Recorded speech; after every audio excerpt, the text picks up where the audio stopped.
Good day! So, ika-unong kaadlaw na karon sa Ramadan, no? Nang pasalamatan gyud ako ang Ginoo na every Ramadan dili jud miingon ana nga hago gyud na naglingkod ra gani ko uban sige pagpanghugas ron. Gikan ay ko gani nag-hospital. Nagsirit akong dugo, pati akong jacket nagkadugo. Amot gyud sa ko sa nurse.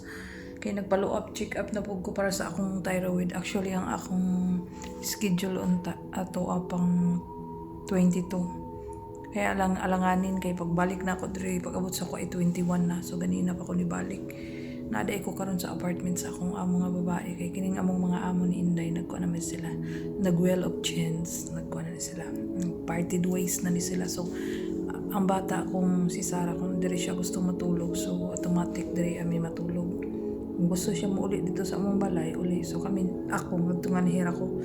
Si Inday, ito ara dito sa Pikas kay naman po yung mga daggo dito yung kuan atiman si Dodong 17 years old, so mo to'y mostly magsipa ngayon og pagkaon niya katong duha ka dalaga si Ranod ug si Rayon awa naman kay na sila problema daggo naman na ako diri sa sala lingkod ta ako ra day isa kay nangaon sila niya akong amo sige ba panghagad no lingkod diri sa sala lingkod diha higda diha tukar-tukar miyon ba na siya nga kanang sige man kagkaulaw so manang ma-proud ba kasi mo sarili no kay imagine na 20 years naka sa ilaha kapin tapos bation lang gyapon sa imong amo nga murag kanang maulaw manang di man pud ko nagpretend kanang nadyo kay kuan nagapot yung kog barrier nga kanang di jud ta mo labaw kay isa man nga di man gud ta pwede mo labaw sa amo no so nadyo kay barrier nga ana lang kanang mabati sa imong amo ba nga dili ka abusada dili ka kuan siyon gay siya nga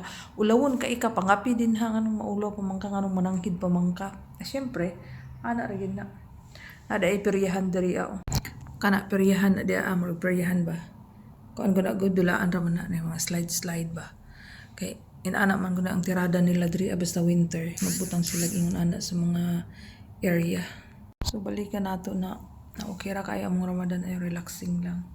Napoy adlaw nga busy pero dili pod nang busy kaayo niya. Ugma kay kuan man na ang Independence Day diri sa Kuwait. So gikan ugma handod sa Sabado sige na pod miglaag ani.